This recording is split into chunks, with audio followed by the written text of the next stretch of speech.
Hey there, Internet. Moose Boy here with another tone report. Today it's a Fender Jim Adkins Telecaster, and this guitar is actually mine. The sort of the genesis of the story is I was really looking for a Gibson, style guitar with P90s. I'm just really digging the sound of P90s lately. Bought and returned a couple of Gibsons and a couple of Epiphones. Just couldn't really bond with any of them very well. And so then I started looking on, Guitar Center and Musician's Friend and all those really deadly places for, guys like us.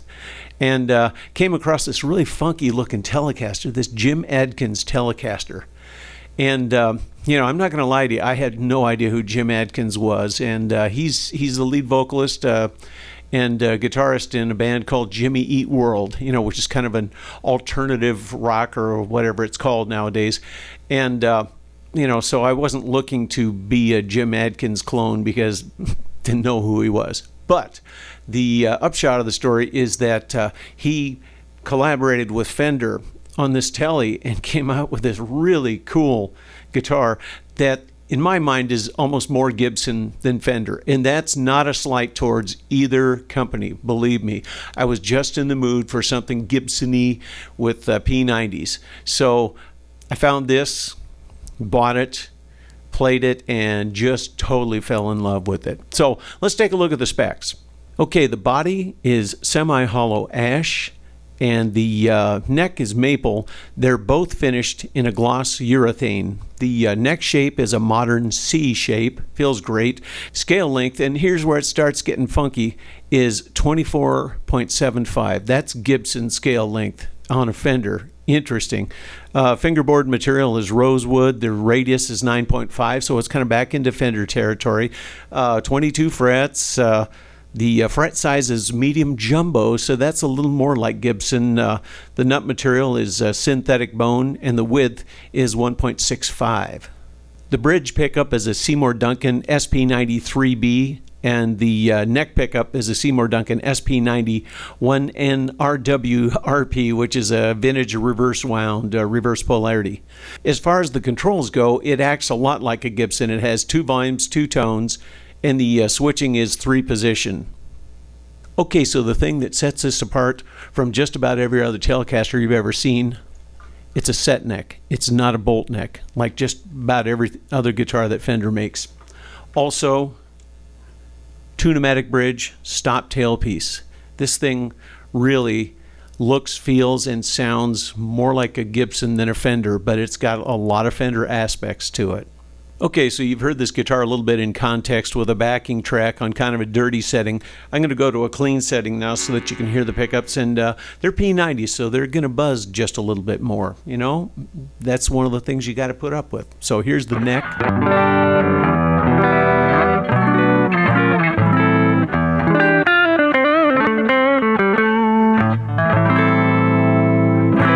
Here's both of them.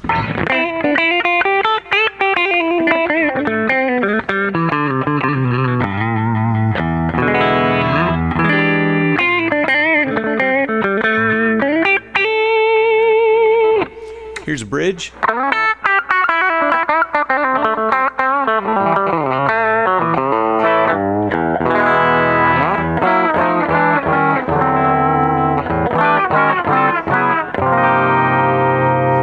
The thing that I like to say about these pickups is that they are snarling doggies. They are in no way subtle. They have their peak, and by golly, if you don't like them, tough. But I happen to like them. Okay, let's listen to the guitar by itself in a little semi-crunchy environment.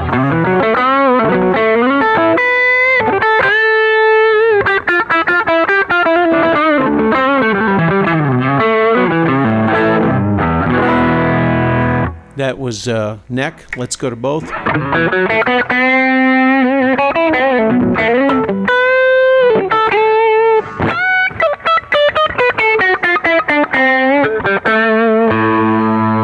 Down to the bridge.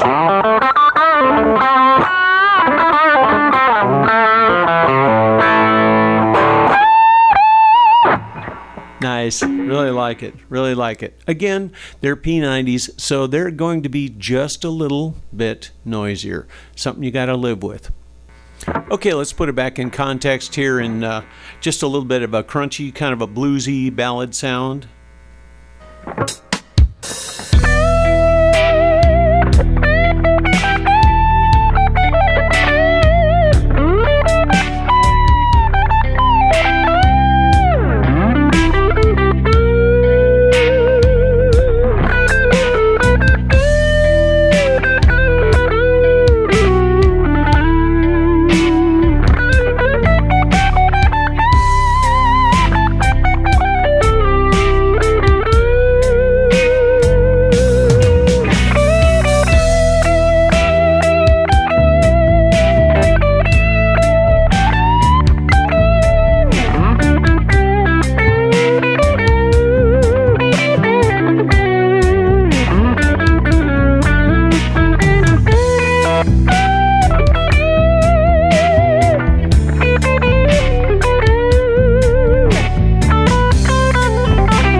Okay, that about wraps it up for the Fender Jim Adkins Telecaster Tone Report.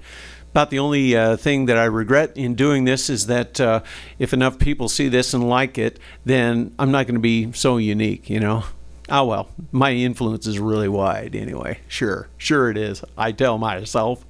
Anyway, remember, 10 most important things for tone right here. Keep those guys in shape. Keep them with you all the time. You know, grab yourself on to some fun guitars here, and let's keep on rocking. See you soon.